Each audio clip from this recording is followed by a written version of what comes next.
everyone, it's Erin with Hail Varsity. I'm joined by Greg, recruiting extraordinaire of Hail Varsity.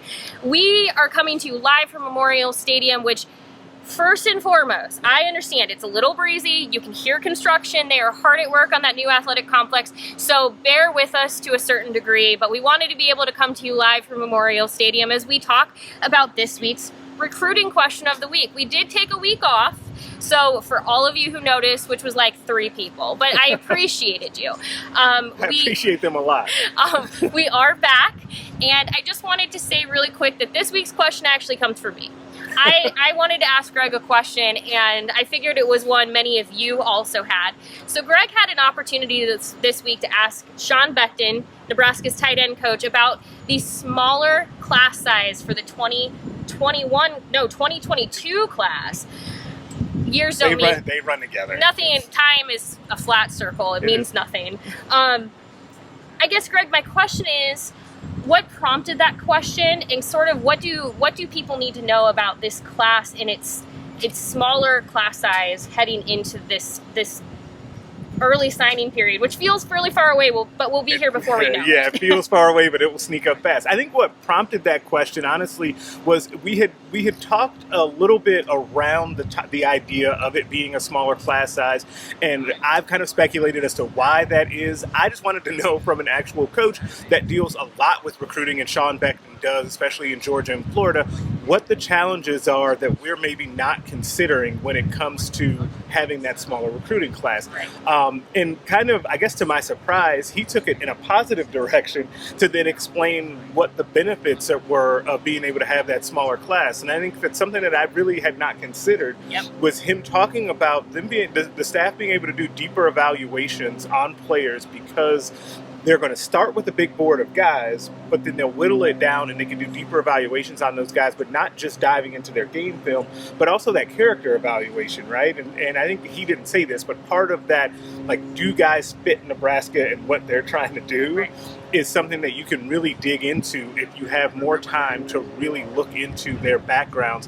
And I thought that was really interesting that he took it that way. And how many spots do you think are left in this class at this point? Because he gave a really it's a low number for this class. Like, I feel like people don't realize how small this class is going to be. Yeah, I don't think that people kind of have fully grasped it. Nebraska's at 8 right now in the 2022 recruiting class. It could be 13.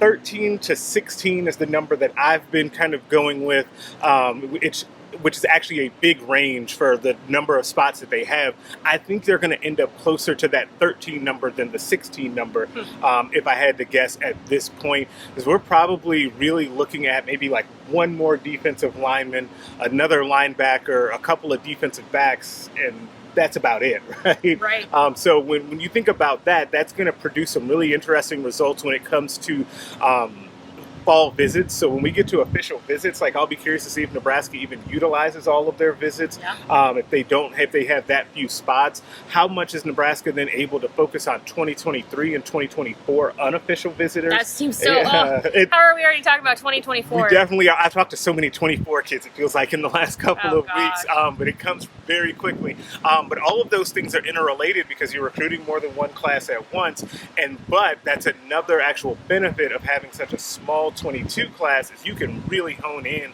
on that 23 and 24 class moving forward. Yeah, I mean, you've already kind of mentioned this a little bit too. This is also going to probably affect the way that this class is ranked, because fewer recruits just generally means a lower ranking, because you don't have quite as many players to build that ranking up. So should people be worried when they ultimately see a lower ranking than they're used to? Yes and no. I would say yes and no. No, from the perspective of what you said is very true. You're not going to have a very highly ranked class with 13 or 14 players in your class. It's just not going to happen. Even if you were recruiting at an Alabama level, you're still not going to really have that. There's a ceiling on that. But I would also say that Nebraska does not have a 4-star commit yet in their class. Oh, I heard the groans. I could hear you guys. I groaned as I said that, because I know you guys are at home or wherever you're watching this. And so that's going to affect it as well. We'll see how that changes. There is time for that to be able to change. I feel like Nebraska will definitely will have their eye out for flip candidates, and those could be 4 stars. You never know. But that's also going to drag the recruiting class ranking down as well. but we'll kind of have to see where that goes. So that was a long way of saying yes and no. Yes and no. Well, if you want to hear more about this from Greg, which I know you do, one, we will link for you. He already has talked about this a little bit at hailvarsity.com. So if you have not bookmarked the site, really recommend it. Also recommend that you subscribe. But if you want to hear more, he will talk further about this topic in the recruiting notebook this evening, 6 p.m. Central at hailvarsity.com. Go ahead and just bookmark the recruiting notebook. It goes live Sunday through Thursday, 6 p.m. Central. You're often going to hear about things first in that space, especially as Greg dives into some of these media days that have been happening around the state, just getting ready for high school football, which is going to be here very, very quickly.